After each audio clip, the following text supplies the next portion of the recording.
Olá, seja bem-vindo à sua TV Câmara. Eu sou Márcio Chaves e este é o seu programa Nobres Pares, o espaço reservado para que você tenha conhecimento das histórias desta Casa de Leis. E o nosso convidado de hoje é o ex-vereador, que esteve aqui por 2 mandatos, Messias Gomes. Messias Gomes, seja bem-vindo, é um prazer tê-lo aqui conosco no programa Nobres Pares. Obrigado, o prazer é meu retornar à casa. Desde 2000 não entro nesse plenário, né? Desde 2000? Desde 2000. E é um prazer estar aqui falando das atividades do nosso período, né? Messias, vamos começar a falar um pouquinho da sua vida. Nascido onde? Eu nasci em Volta Redonda. Volta Redonda, estado do Rio de Janeiro. Cheguei em Cubatão com 8 anos de idade. Família de quantos irmãos? 6 irmãos. 6 irmãos. Todos vindo para cá com... Todos aqui em Cubatão. Chegaram quando em Cubatão? Agora é para cá. Agora apertou, né? Década de 70, vamos pela década que fica mais fácil. 49, né? Então, década de 70, por aí? Isso. Década de 70. Você recorda bem do início em Cubatão, da chegada? Você tem as lembranças? Ah, sim. Quando eu cheguei, muita coisa mudou, né? O comércio era diferente, não é o que está hoje. A cidade mudou muito, cresceu muito, né? Você chegou aqui, você lembra qual bairro foi morar? Como é que foi o início? Eu fui morar na Praça Santos Dumont. Praça Santos Dumont. Praça Santos Dumont, ali perto do Costa Silva, né? Sim, sim, Fui sim. morar ali, pequeno. E dali estudava no colégio próximo? Colégio Anchieta do lado. Anchieta ali do lado. Infância toda na praça ali? Depois saí do Anchieta, fui estudar no Afonso Schmidt. Jogava bola no Parque do Trabalhador também, não? Não, nunca no fui CSU? jogar bola, não. Nunca foi de Não. bater bola. Mais estudioso? Mais assim, frequentava a igreja desde menino já, né? Então, Evangélico? berço evangélico, né? A família evangélica. Depois eu participei muito no decorrer. Minha mãe continuou na igreja evangélica, eu fui para a paróquia Nossa Senhora da Lapa, aqui no centro de Cubatão. Aí fiquei uma boa parte na paróquia. Católico, mas ele passou a ser católico. Católico, depois fui membro da pastoral operária, muita atividade, greve geral, acampamento no Vale do Agambaú, em São Paulo. Sempre foi ativista? Ah, sim, eu com 17 anos, eu fui a minha primeira prisão no movimento popular. Iniciou então logo cedo, paróquia. Na paróquia? Inclusive a Fundação Católica de Santos, a Universidade Católica de Santos, ela fez uma pesquisa em Cubatão dos políticos que saiu do braço do Padre Nivaldo, no centro de Cubatão. Os políticos que saíram daquela paróquia ali. A extensão daquela paróquia na política. Aí deu 2 na pesquisa. Deu Messias Gomes, primeiro Dorival Vieira, depois Messias Gomes. Saiu da base das eclesiais de base. Então, aos 17 anos, você, no movimento, já foi detido. Depois tivemos o movimento do pulo. Fala um pouquinho dessa prisão. Quanto tempo ficou detido, Messias? Não, porque no movimento na época era a polícia vinha, estava no movimento popular, você era detido, você ia para o DP, na época era o Nobre Soares, muito conhecido na região, foi vereador em Santos, foi secretário de administração. E a gente era preso, acionava o Nobre, ele ia para lá e ele falava com o delegado, a gente ficava detido provisoriamente por 2, 3 horas, ia para a rua e até brincava, doutor, daqui a pouco a gente volta. Só para averiguação. Só para averiguação, mas aí ficou lá dos movimentos populares meu aí na cidade, ficou registrado uns 23 prisões de movimento popular na cidade. Esses movimentos sempre em Cubatão, junto do Polo, junto do Trabalhador?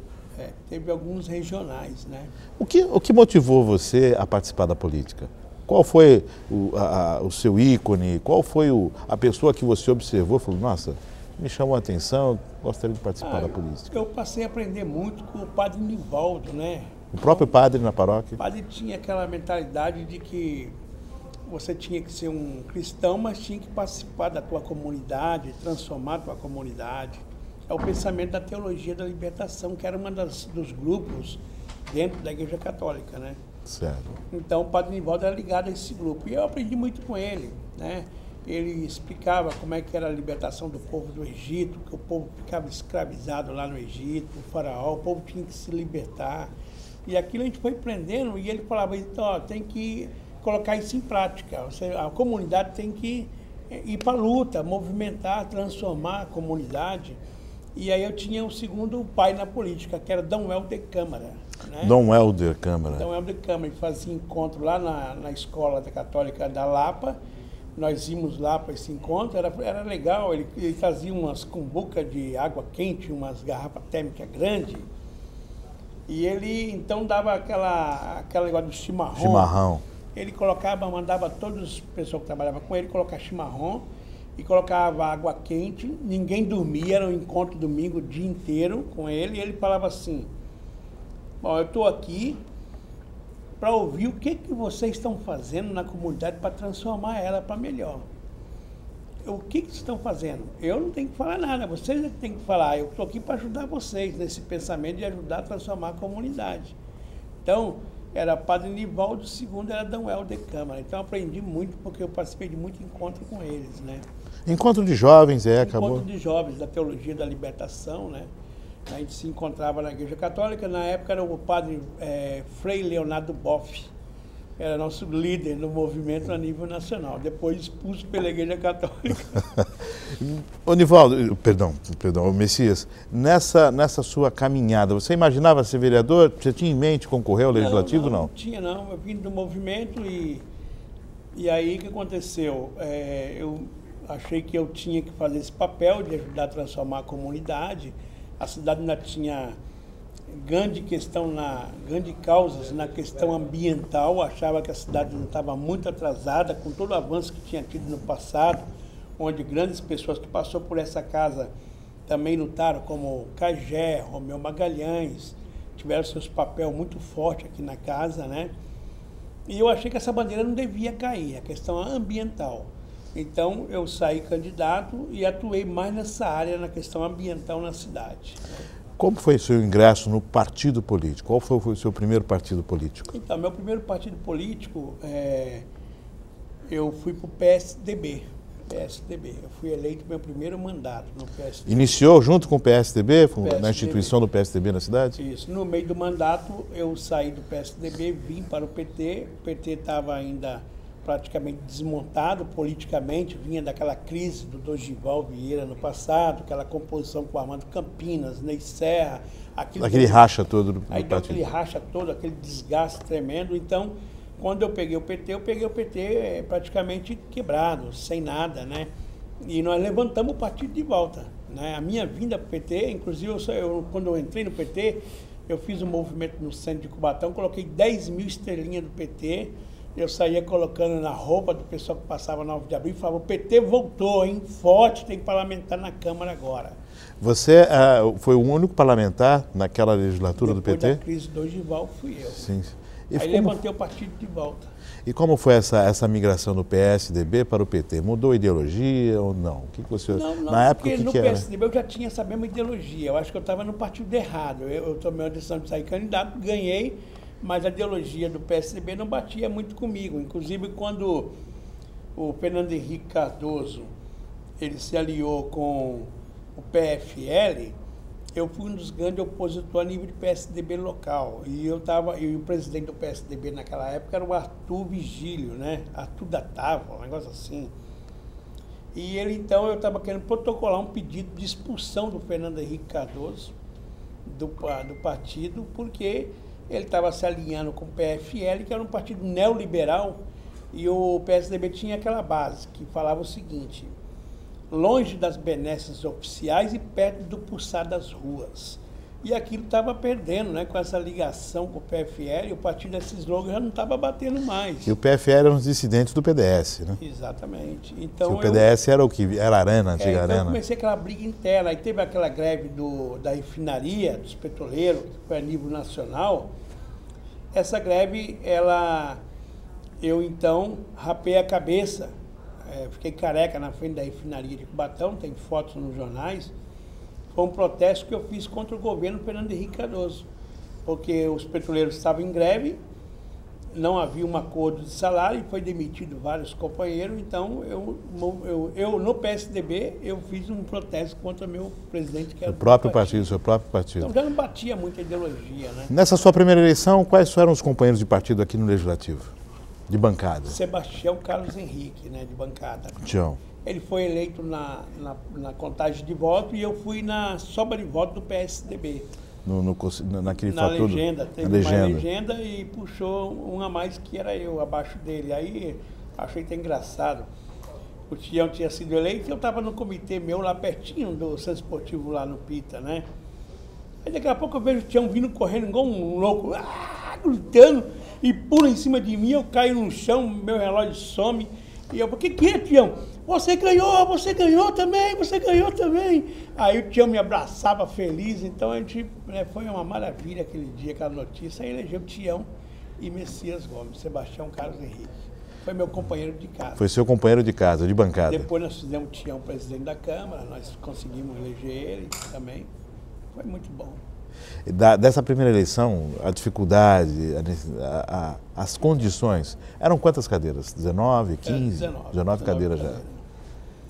E a minha maior dificuldade no parlamento foi depois dos primeiros 2 anos de mandato, que eu saí então do PSDB e eu vim para o PT.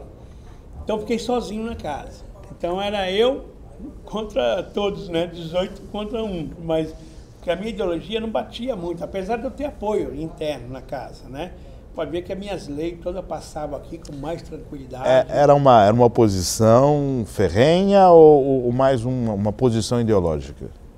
Não, olha, não era ferrenha, era ideológica, né? Ideológica, sempre... Ideológica. Sempre cumprindo com você mesmo. Porque o meu slogan era até assim, Messias Gomes, oposição com proposta. Toda vez que eu falava na tribuna, eu falava contra o projeto do prefeito e falava uma proposta no plenário. Qual era o prefeito do seu primeiro mandato? Era Ney Serra. Ney Serra. Ney Serra, isso já em 90 Isso. Você já assumindo já nesse embate. Bom, PSDB nos primeiros 2 anos, PT nos 2 anos seguintes. Na verdade, quando eu ganhei a eleição, era Passarelli. Era Passarelli. Depois que veio o Ney de novo, né? Então você enfrentou um prefeito do PFL. Prefeito do PFL. Isso aguçou a sua saída do partido? Primeiro mandato, primeiro ano eu apoiei Passarelli. Depois nós rachamos, Tião continuou e eu rachei com o Passarelli, virei oposição ao governo dele, né? E a gente tivemos grandes brigas para poder rachar. Por exemplo, uma da questão foi o bombeamento de esgoto da Grande São Paulo para o Rio Cubatão. Para a Represa Bires, em consequência... Da Represa Bires, o Passarelli alegava que o esgoto havia necessidade de descer água pela Bires, pela tubulação da Henry Boden, que era para empurrar a Cunha Salina para o estuário. Eu falava que não, porque as indústrias tinham que se adaptar. Tinha que criar sistema de água sem depender do esgoto empurrar a Cunha Salina, né? Tinha que haver saída, porque já naquela época, como hoje, as indústrias sempre fogadas, né? Elas pegavam água em cima e jogavam contaminada embaixo, né? E sendo que a lei orgânica fala, até hoje ninguém fala nada, até hoje não fala nada, todo mundo está calado. Tem que pegar, a lei orgânica fala que tem que pegar embaixo e jogar em cima. A vazante, jusante. Isso, porque se ele pegar, ele vai pegar a contaminação que ele mesmo jogou. Ele vai trabalhar a água que ele ele vai trabalhar na água. Então essa briga foi uma grande briga minha na questão ambiental. Depois eu campei a briga da Ródia, fechamos a Ródia na justiça, né? Fechamos a fábrica, que era um dos calcanhares de Aquiles de Cubatão. A Ródia conseguiu fazer um estrago enorme na Baixada toda, desde Itanhaém, Mongaguá, Alemoa, parte em Betioga, Cubatão, então nem se fala. Até debaixo do comitê do Ney Serra tem lixo químico. Até aqui dentro, na área urbana? Até na área urbana. A calçada do comitê do Ney Serra é cheia de lixo da Ródia de baixo. Eu que descobri. A Ciesp de Cubatão, vítima dela mesmo. As indústrias foram vítimas delas mesmo. Porque você furar lá o solo debaixo da Fiesp de Cubatão aqui no centro, aterrada com lixo químico dela, das fábricas de Cubatão mesmo. Então essa cidade realmente é uma cidade que tem um passivo ambiental muito grande. Passivo ambiental grande. E não tem estudo. O que Cubatão precisava? Ter um estudo de impacto ambiental a nível de população, tipo assim, que solo o povo pisa, que ar o povo respira, por que a região de Cubatão, a região metropolitana, a Baixada Santista, é uma região que mais tem índice de hemodiálise, pessoas que vão para a máquina, tem que filtrar o sangue, né, que para os órgãos, paga rins, para os órgãos. Então, por que a Baixada é a região que mais tem índice de hemodiálise, de pessoas nas máquinas fazendo hemodiálise? A água que o povo toma sem qualidade, ela vem de cima de um lixão químico da Ródia, vem a captação. E metais pesados dentro da ETA 3 de Cubatão, quer dizer, é uma bagunça tremenda até hoje. Fomos presos em vários movimentos populares em cima disso, fechamos a fábrica da Ródia, avançando muito. né? O lixo de Perequê, da Ródia. Até hoje está lá uma estação que é absurda, era Parque Ecológico Perequê, com uma estação de química do lado, dentro de uma estação ecológica, incoerência, né? E só foi registrada porque fui eu que denunciei. Eu denunciei o presidente da CETESB na época, chamava Sérgio Alejandro. Eu coloquei uma faixa no centro de Cubatão, queremos a saída do Sérgio Malandro Alejandro da CETESB de Cubatão. Né? Nós vamos ter que fazer um intervalo agora e já voltamos a falar sobre esse assunto. Nós vamos a um rápido intervalo, daqui a pouco voltamos nesse papo com Messias Gomes, aqui no Nobres Pares.